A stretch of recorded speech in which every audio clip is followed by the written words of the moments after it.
Party ప్రలోభాలకు గురిచేస్తోందని ప్రజలే బుద్ధి చెప్పాలని అనంతపురం జిల్లా రాప్తాడు అసెంబ్లీ టీడీపీ అభ్యర్థి పరిటాల శ్రీరామ్ అన్నారు. కళ్యాణదుర్గం రోడ్ షోలో విజయ కాలనీలో ఆయన రోడ్ షో నిర్వహించారు. మహిళలు హారతులతో శ్రీరామ్కు స్వాగతం పలికారు. టీడీపీ ప్రభుత్వం చేపట్టిన సంక్షేమ పథకాలే చంద్రబాబును అత్యధిక మెజారిటీతో గెలిపిస్తాయని శ్రీరామ్ ఆశాభావం వ్యక్తం చేశారు.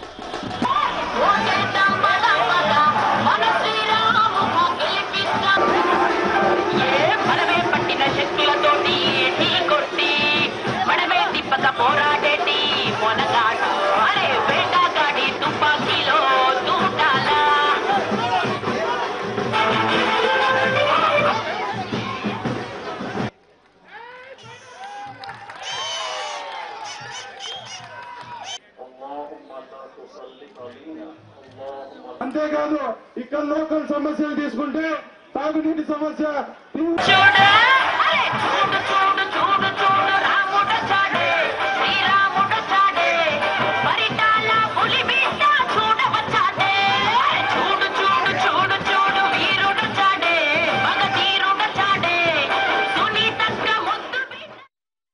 ఖచ్చితంగా అండి. అవతల పక్క నుంచి ఉన్న ప్రలోభాలు కానీ బెదిరింపులకు కానీ ఎక్కడే కానీ లొంగకోకుండా ముందుకెళ్లాలని చెప్తున్నాము. మేము వాస్తవంగా చెప్పాలంటే మేము చెప్పేదానికంటే కార్యకర్తలు బాగా స్ట్రాంగ్గా గ్రౌండ్లో ఉన్నారు, ఉండి నిలబడి వాళ్ళు ముందుకెళ్తున్నారు. సో మేము కూడా ఎక్కడ ఇబ్బంది పడుకోకుండా ఖచ్చితంగా ఈ బెదిరించిన ఈ 2-3 రోజులే ఉంటుంది కాబట్టి అవన్నీ ఆలోచనలు పెట్టుకోకుండా ఎట్టి పరిస్థితుల్లో పార్టీ గట్టిగా పనిచేస్తే ఏ విషయానికైనా మేము భరోసాగా ఉంటాం, ఉండి ముందుకు నడిపిస్తామని చెప్పి కూడా అందరికీ చెప్పడం జరుగుతుంది. కార్యకర్తలే చాలామంది ముందుకొచ్చి మాకు ధైర్యం చెప్పి ముందుకెళ్తున్నారు వాళ్ళు.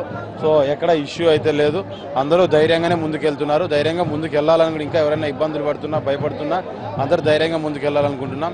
ఇప్పుడు మనం ఒక అరాచక శక్తిని ఎదుర్కొంటున్నాం కాబట్టి అరాచక శక్తిని అనగదొక్కితేనే మనకి ఏదైనా సరే రేపు పొద్దున మళ్ళీ అభివృద్ధికి సాధించుకోగలుగుతాం. ఈరోజు జరుగుతున్న అభివృద్ధి ప్రతి కార్యక్రమానికి వాళ్ళు అడ్డుపడి ఏ రకంగా ముందుకు వస్తున్నారనే విషయాన్ని కూడా మనం అందరూ ఒకసారి గమనించుకోవాల్సిన అవసరం ఉంది.